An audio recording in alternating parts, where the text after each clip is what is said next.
આ બાજુ શકુંતલાએ મારીચ ઋષિના આશ્રમની અંદર પુત્રને જન્મ આપ્યો. એ પણ પુત્ર એવો બધો શક્તિશાળી, એવો તેજસ્વી હતો. બાલ્ય અવસ્થામાંથી જેની પાસે એના મુખારવિંદ ઉપર એવું તેજ હતું, એવો બલિષ્ઠ હતો. દુષ્યંતનું સંતાન છે અને શકુંતલા થકી એમનો જન્મ છે. મારીચ ઋષિના આશ્રમની અંદર એનો જન્મ થયો. બધી ત્યાંની જે સ્ત્રીઓ હતી, ઋષિઓ હતા, એમનું સારી રીતે એમનું પરિપાલન કર્યું. 6 વર્ષનો સમય પસાર થઈ ગયો. આ બાજુ એક વખત એ સરોવરની અંદર જ્યાં વીંટી પડી ગઈ હતી, એ સરોવરની અંદર માછીમાર માછલા પકડવા આવ્યો. એ વીછી સરોવરમાં પડી હતી. એક માછલી એ વીંટીને ગળી લીધી. માછીમારે માછલી પકડી, એમાં માછલીને કાપી તો એમાંથી વીંટી નીકળી. હવે રાજાની વીંટી કિંમતી તો બહુ હોય. હવે એને ક્યાંક વેચે તો કેટલું બધું સંપત્તિ દ્રવ્ય આવે. એટલે માછીમાર બજારમાં વીંટી વેચવા માટે ગયો. હવે રાજ મુદ્રાવાળી વીંટી હતી અને વેચવા માટે ગયો. એટલે જ્યાં સોની પાસે વેચવા માટે ગયો ને ત્યાં એ વીંટી જોઈને ઓળખી ગયા હતા. આ તો આપણા મહારાજા દુષ્યંતની વીંટી છે અને ગમે ત્યાંથી ચોરી હશે. એટલે માછીમારને પકડી અને તરત જ સૈનિકોને સોંપી દીધો કે આને રાજા પાસે લઈ જાઓ. આ રાજાની વીંટી ક્યાંથી લાવ્યો? એટલે એ તરત જ વીંટી લઈ સૈનિકો એ માછીમારને લઈને રાજા પાસે આવ્યા અને રાજાને કહે છે કે આ તમારો ગુનેગાર છે અને તમારી વીંટી ચોરી લીધી છે. રાજાએ વીંટી હાથમાં લીધી અને બધું યાદ આવી ગયું. દુર્વાસાએ કીધું હતું કે તમને આપેલી પ્રિય વસ્તુ જ્યારે એની પાસે આવશે ને, બતાવશો ને, એટલે એને બધી જ સ્મૃતિ થઈ આવશે. માછીમારે કહ્યું કે આ વીંટી મને માછલામાંથી મળી છે. રાજાને બધી સ્મૃતિ થઈ આવેલી એટલે માછીમારને મુક્ત કર્યો. પણ રાજાને તરત જ એને શકુંતલાની યાદ આવી. એ કણવ ઋષિનો આશ્રમ, ગાંધર્વ વિવાહ થયો, શકુંતલાની સાથે વિહાર થયો. એ અહીંયા આવી તે બધું યાદ આવ્યું. પણ એને ચારે બાજુ સૈનિકોને મોકલ્યા કે શકુંતલાને ગમે ત્યાંથી ગોતી આવો, પણ મળે થોડી. એ તો મારીચ ઋષિના આશ્રમમાં છેટ હતી. એ સમયમાં દેવતાઓનું અને દાનવોનું યુદ્ધ થયું. દુષ્યંત મહારાજ શક્તિશાળી બહુ હતા. એટલે ઇન્દ્રને સહાયની જરૂર પડી. એટલે ઇન્દ્રએ એક દૂતને મોકલ્યો અને કહ્યું દુષ્યંત મહારાજ પાસે જાઓ અને દુષ્યંત મહારાજને કહો કે તમારી હવે જરૂર છે. અસુરોની સાથે અમારું યુદ્ધ ચાલે છે. અમારું પરડું થોડુંક નીચું નમી ગયું છે. અમે હારીએ એવી સ્થિતિમાં છીએ, માટે તમે અમને મદદ કરવા આવો. એટલે દુષ્યંત મહારાજ સ્વર્ગની અંદર ઇન્દ્ર મહારાજને મદદ કરવા માટે પોતાનું સૈન્ય લઈને ગયા. એવા શક્તિશાળી હતા. અને ઇન્દ્રની સાથે એને મદદ આપી, અસુરોને પરાસ્ત કર્યા. દુષ્યંત શક્તિશાળી બહુ હતા. ઇન્દ્ર પ્રસન્ન થયા.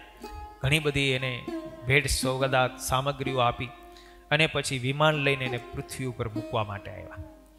એટલે એક જંગલ જેવો અરણ્ય પ્રદેશ હતો. એ અરણ્ય પ્રદેશની અંદર એમને દુષ્યંત મહારાજને મૂકી દીધા કે હવે તમે અહીંથી જતા રહ્યો. બધા જે થવાનું હોય એ તો થઈને ઉભું રહે. એમાં એ દુષ્યંત મહારાજ જંગલની અંદર આવ્યા અને જંગલની અંદરથી પોતાના રાજ્ય તરફ જતા હતા. એમાં એક બાળક એની નજરે ચડ્યો. એ બાળક એ શકુંતલાનું સંતાન હતું. એ શકુંતલા એને એવી રીતે તૈયાર કર્યું હતું ને, બાળક એટલું બધું બળવાન હતું. 5-6 વર્ષની ઉંમર હતી. પણ એ 6 વર્ષની ઉંમરે એ સિંહની સાથે ને વાઘની સાથે ને હાથીઓની સાથે રમતો.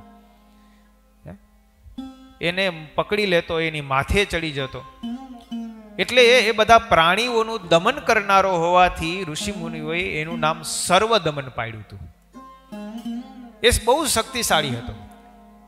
મારીચ ઋષિએ પણ એ બાળકને કાંઈ ન થાય, હિંસક પશુઓ એને મારી ન શકે, એટલા માટે થઈને એક જંતરવાળો દોરો એના કાંડે બાંધી દીધો હતો. એ જંતરવાળો દોરો એના કાંડે બાંધી દીધો એટલે કોઈ હિંસક પશુઓ પણ એને મારી ન શકે. એની રક્ષા થાય બાળકની સર્વ પ્રકારે. એમાં બરાબર સિંહની સાથે એ બાળક રમતો હતો અને સિંહના મોઢું ખોલી એના દાંત ગણતો હતો. અને દુષ્યંત મહારાજ ત્યાંથી પસાર થયા. એ સિંહની સાથે રમતા રમતા એના કાંડે જો દોરો જંતરવાળો બાંધેલો હતો, દોરો છૂટી ગયો. બાળકને કંઈ ખબર ન રહી. અને ઋષિએ આ દુષ્યંત મહારાજે જોયું કે આ બાળક કેટલું શક્તિશાળી છે કે સિંહની સાથે રમે છે. એને દૂરથી આ બધું પરાક્રમ જોયું બાળકનું, પણ થોડીક વાર દૂર ઉભા રહીને જોયા કર્યા. એમાં બે કન્યાઓ ત્યાં આવી. સર્વદમન સર્વદમન ક્યાં છો તું, એમ પડકાર કરતી કરતી આવી. એટલે સર્વદમને કહ્યું, હું અહીંયા સિંહના બાળની સાથે રમું છું.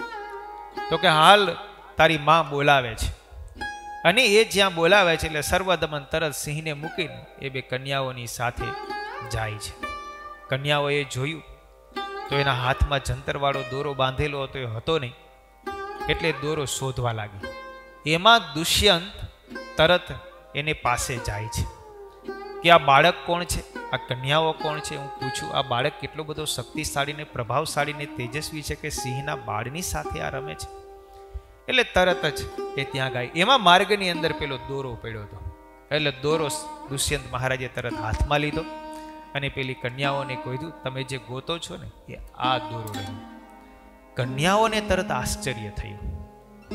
કન્યાઓને આશ્ચર્ય થયું એ કે જ્યારે મારીચ ઋષિ આ દોરો બાંધ્યો ત્યારે એણે એવું કહ્યું હતું કે આ દોરો સર્વદમનને હું બાંધું છું.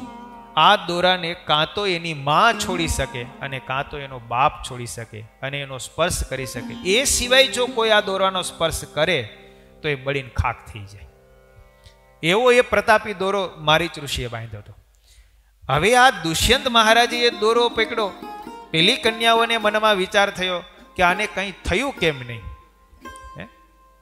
એટલે એને કહ્યું, તમે કોણ છો? તો કે હું દુષ્યંત મહારાજ છું, રાજા છું, સ્વર્ગની અંદર ગયો હતો, અસુરોની સાથે યુદ્ધ કરવાને ત્યાંથી આવું છું. એટલે એને કહ્યું કે આ દોરાને ઋષિનો બાંધેલો છે અને દોરાને એના માતા પિતા સિવાય કોઈ અડી શકે નહીં. તમે અડ્યા ને તમને કાંઈ થયું નહીં, બહુ આશ્ચર્યની વાત કહેવાય. એટલે તરત જ દુષ્યંતે કીધું કે મને એની મા પાસે લઈ જાઓ. એટલે બાળકને લઈ બંને કન્યાઓની સાથે માતા પાસે આવે છે. હવે જ્યાં માતા પાસે આશ્રમની અંદર આવે છે તો શકુંતલા જતી સામે. અને દુષ્યંત મહારાજને બધું જ્ઞાન તો થઈ જ ગયું હતું, કારણ કે વીંટી મળી ગઈ હતી એટલે. અને તરત જુએ છે શકુંતલાને. શકુંતલાની બધી યાદ આવી ગઈ. શકુંતલાની માફી માગે છે કે મને ખબર નહોતી, મને શ્રાપ થયો હતો કે શું હતું કંઈક યાદ નહોતું, પણ વીંટી જ્યારે મારા હાથમાં આવી ત્યારે મને બધી જ સ્મૃતિ થઈ આવી. શકુંતલાએ બનેલી બધી ઘટનાઓની વાત કરી. આ સર્વદમન છે તે આપણું જ સંતાન છે, તમારું સંતાન છે એમ કહ્યું. અને એ રીતે દુષ્યંત અને શકુંતલાનો મેળાપ થયો.